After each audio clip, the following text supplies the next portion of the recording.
Welcome to another Q&A.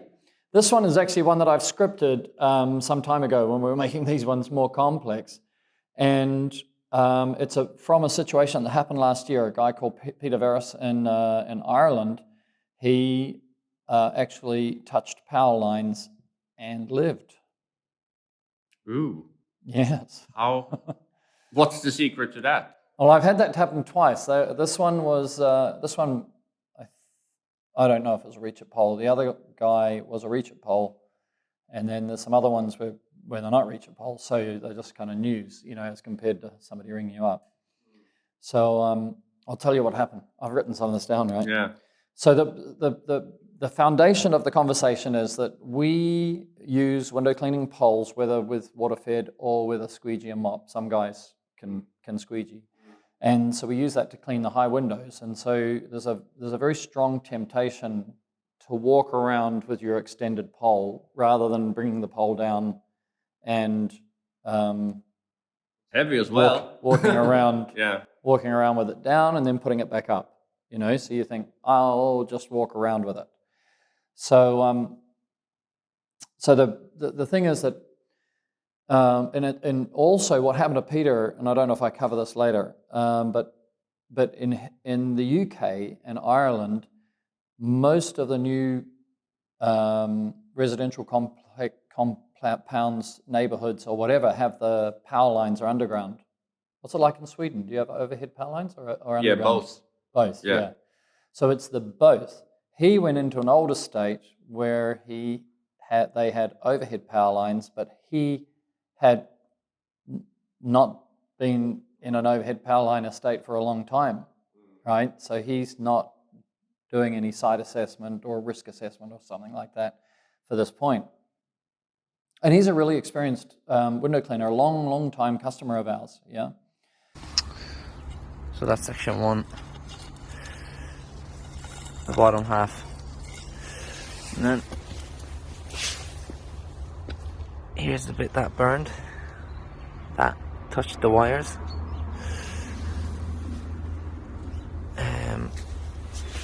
After it touched, I threw it away and the pole kept burning. I don't know which part, possibly there. So there was a little fire until I took it and just put it out, waved it around a little bit and it went out. So this side is fine, that side of the pole, and this side is not. So it's completely fluffed up.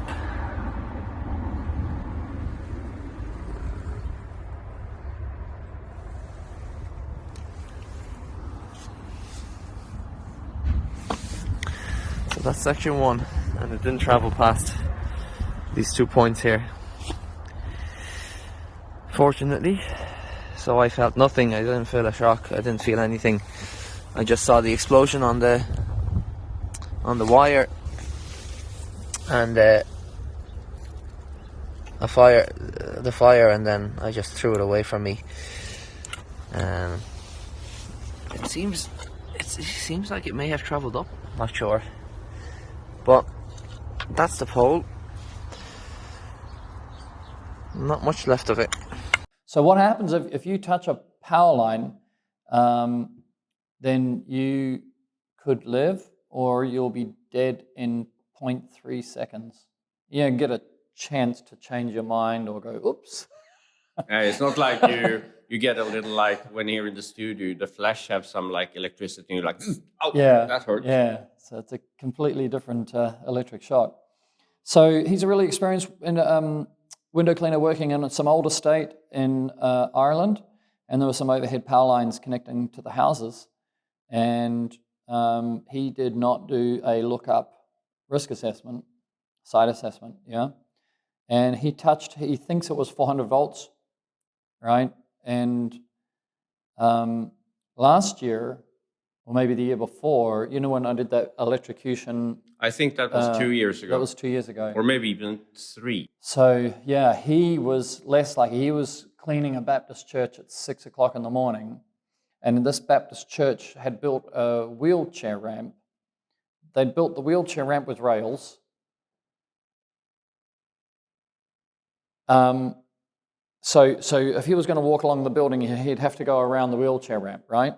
And then weirdly, there was a transformer, electrical transformer. The power lines were running along the normal curb line, but they'd added a transformer, so they added it inside the curb line near the footpath. So he has been going from these windows to those windows, and maybe his brain is relating that the power lines are there, but the transformer is here, and there's little lines running to the transformer. So he's walked around there, and then with his pole fully extended, and then just walked straight into power, and it's 0.3 seconds gone. And it's usually, these electrocutions are usually when you don't unfold your pole and walking to... Yeah, you should compact the pole. Like we go over what you should do towards the end. But if you walk around with an extended pole, and you know, Doug, I don't know that you ever met Doug, the Dr. Doug. I've seen a video. You've seen lots of his videos, right? But when he was at university medical school, he watched some guys' legs burn from the ground up. 2 guys, right, were carrying an aluminum ladder, and they walked into a power line, or they got drawn into the power line, he's not sure, because you don't even have to touch sometimes, you'll just get drawn in, right, because it wants to do it. And one guy was carrying the ladder, and the second guy went to help him, and then they just, one guy died and the other guy lived, and he stays in touch every year with the parents of the guy who died, it's like sad story, but it happens to tradespeople, and we all know not to. But it sounds like, I also know that Modman and Peter Thomas, they do a on-site risk assessment before. Yeah. That's the first thing you have to do. Yeah. And the other thing is always collapse your pole when you're moving around. Otherwise, it could happen to anyone, right? It's like crossing the road. When I was raising the kids, I would say to them, everybody who leaves the footpath thinks they're going to get to the other side. But not everybody gets to the other side. Look right? left, look right, look left. You have to look at the risk. Or if you're in England, then you have to look right, look left, look right. Yes, look right. No, but right. The risk assessment, it's so critical, right? Yeah. Because if you don't do that, you can be horrible consequences. Horrible. I mean, we have the shock stop. That would help against that? Well, we come to that. Okay, sorry. You're really running a long way ahead. Yeah. It's good. So the question is the more relevant question: how did Peter touch power lines and live? Right? Yeah, that's the interesting we're thing. Up to. Yeah. So for whatever reason, there's an earth or a neutral power line, and then there's a power line, or the other way around. So he touched the neutral and then the power line, or his pole did. So when you have a look we'll show you the photos, right? And then you can just see. The carbon fiber pole is completely destroyed. I remember those over photos. 2 weeks. Yeah. Over 2 weeks, over 2 feet. It looks like they exploded almost. Yeah, it caught fire, right? So it's kind of, maybe it's popped a little, but if it exploded, it might have burst away, but it stuck to the wires and then just caught fire. The electricity. It's not the carbon burning. The carbon's letting the electricity go through, and the resin which holds the carbon together. So when you zoom in, when you put these photos up, zoom in and you can see all the fibers, right? So it's the resin that caught fire, and he was just incredibly lucky. So he gave us permission to talk about his story because he realizes that many people, could die, and he didn't die. And he even rang all his friends that are window cleaners. Funny how it's not until the accident you really start to take it serious, right? Yeah. I offered him to be an anonymous story because nobody needs to know. And he says, no, I should make sure that people understand it's a real story, there's a real person, and he can talk to anybody about it directly. Thank you so much for sharing. Yeah. You can probably save others. Yeah. So prevention is better than the cure. That's a good saying. Yeah. So we could talk about how to avoid being electrocuted. And the first one is, in reality, we should always prepare a written site assessment, risk assessment, right? Because by putting it in writing, it makes you go tick, I have, rather than go, yeah, I have, but you haven't. And looking up should be one of your tick items. Have I searched, for overhead power? Yeah. And then the other part, which I've always taught in regard, because we used to have window cleaning business as well, but everybody talks about the risk of this happening, and the risk, they will say, is really, really small. But I would suggest that the definition of risk is chance times consequence. The chance of it happening is really, really small. The consequence of that tiny chance coming to a reality is death, or the potential consequence is death. So therefore, the risk is death. That's the way, risk is assessed commercial, properly industrially. They go, it doesn't matter what the chance of you falling off the ladder is. What is the question is, what happens if you fall off the ladder? Now, if the chance is 0, then the risk is 0. But if the chance is anything other than 0, then the risk is the consequence. Like being hit by an asteroid. It's very low risk. Hard to predict. But no, but it's no. You're right. If there's no risk, no. If there's no chance, there's no risk. Yes, if there's only just if there's no chance. 0.01%, there's no risk. Chance. There is a risk. And the risk can be fatal. Yeah, and you assess risk based on the maximum consequence of that chance happening. So if it's death, then you treat it like death. That's it. The third one, which we've talked about, is just never walk with an extended pole. You should collapse a pole and walk around, just so you can't, What happens is your window cleaner, especially like I remember in Sydney, I would get to 45 degrees, and then you've been working all day, you haven't drunk enough water, you go a little bit loopy. You're kind of delirious, like a marathon runner or something, in the end, you just want to get it done, right? You stop thinking, even we made reload so you could swap brushes. Part of that was because I know when you're in that mode, and if I switch to a bigger brush, I would clean windows faster. You're not going to switch to a bigger brush. Your brain is already woohoo. I'm not going back to the car. I'm just going to keep on cleaning. It will only be a little bit longer. It's not the logic. It's just like your logic will be, I want to get this job over so I can go home or go to the next gig. Yeah, and that's those of us who are sort of entrepreneurial owner operators, business people. If that happens to us, when it's more important to us than, for example, to a worker, it's his job, but he doesn't have an attachment to it, per se. So if it happens to the person who's got an attachment to it, it's more, one would assume it would be more likely to happen to somebody who's not attached, And even though you survive it, your pole is broken, you have to pay a lot of money to get a new pole. But he survived, and Edwin survived in Denmark when he hit a power line, but not many people survive. So you can't go, I'll survive. So I've got this expensive.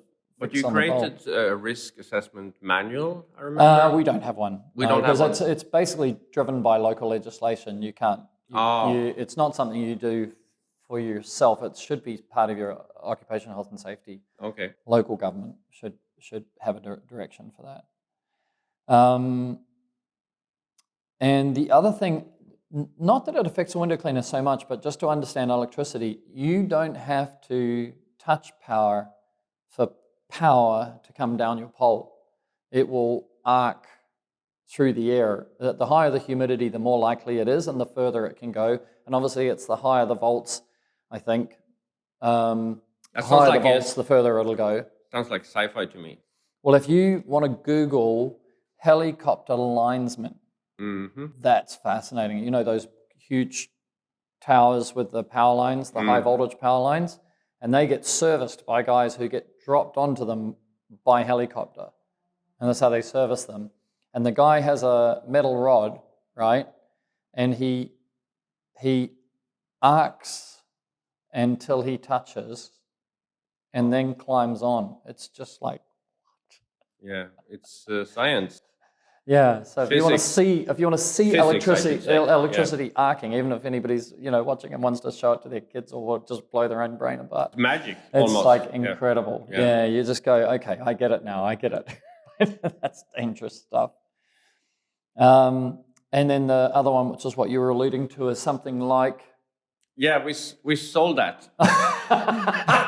So we're getting actually new stock this week. Shock stock. Yeah, so we actually, I told our Sharon, who is the responsible, like, okay, if you want to take this because we need it in the studio, you have to, as soon as we get it in stock, which will be, I don't know, maybe tomorrow or Thursday, we will put it back you on have the to wall. put it back. So I just realized that when you sat down for this workshop. So I'm sorry about that. I should have given you a warning. That's all good.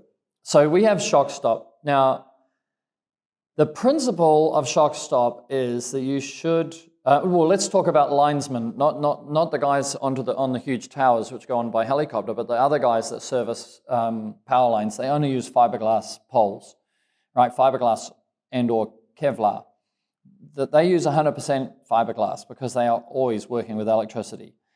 Fiberglass cannot conduct electricity. Kevlar cannot conduct electricity. So, I can't talk to you right now, Jared. That's what happens when you're going online. Yeah, I'll turn that down. Always online. So if you're going to get an insulation sleeve or an insulated pole, it must not have carbon fiber in it. Sometimes you see Kevlar 3K finish, which is like gold one way and black the other. So it's kind of like a speckled finish. It's very fashionable right now, and they go, oh, it's Kevlar. We did a cool workshop on that actually, the difference between fiberglass and Kevlar and different types. And we rolled, that was all sticky, right? Different kind of... So there's another video on that in the Q&A. Or the Reach It workshop. So the gold part doesn't conduct electricity, and the black part does, and they zigzag all the way down your pole. So that pole will conduct electricity, right, through the carbon fiber, and so it has to be 100% fiberglass, and Kevlar or Kevlar,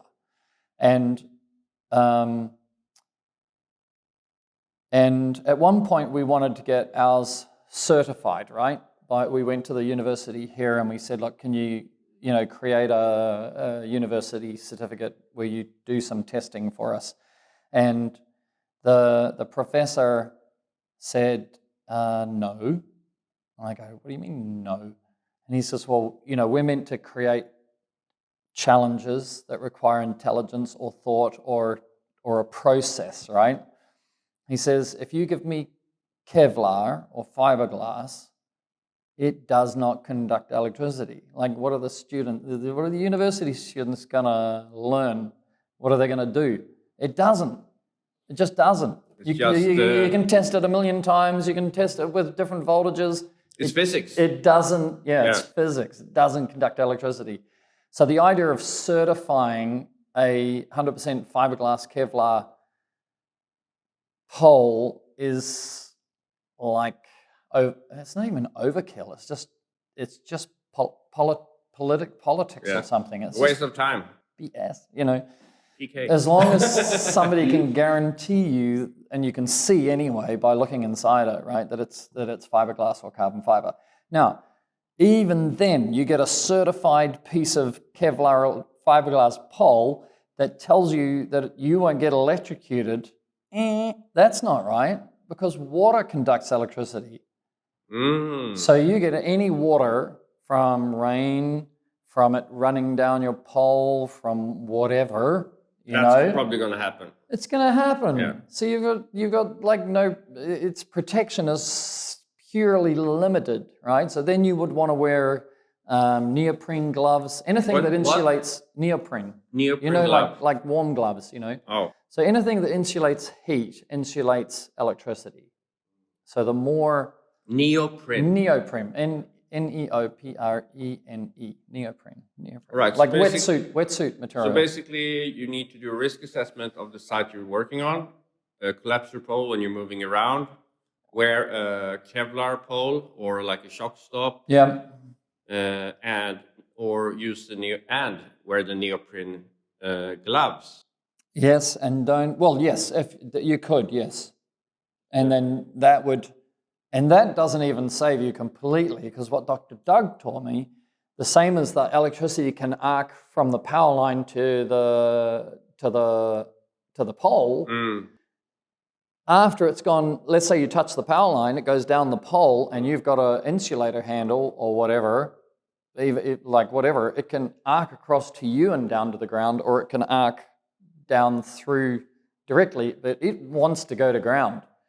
So we carry the poles on the side like this. So what he said that chances are it'll never happen to a window cleaner, but in theory, it's going to go to ground. So if your foot's there, it'll go through your foot. So don't keep your pole behind your legs. Oh, no, stay away from power lines. Keep it on the side when you're working. No. Which Just stay away from power lines, right? Don't go like holding it here. I'm going to go near a power line so it doesn't get me. I get it. Yeah. All right. So we have a PDF that we've made. It's available in the store. You can print it. It's open source. You can change the brand on the top of it if you want to put your own brand on it. And it's all of the facts about electrocution, how electricity works, how fast people die. It's got very informative stuff, and it's got a little bit of like sobering stuff in it. So you go into the store and just look up electrocution, I think, or window cleaning poles, and then it's a $0 transaction. So you basically put it in your cart. It says $0. You say pay. You pay $0, and then you get the download for it, and you can print it out. Because it's a nice document. Right. That is this Q&A. Fascinating, eh? Very interesting. Yeah, great. All right, we'll see you in the next one. Bye-bye.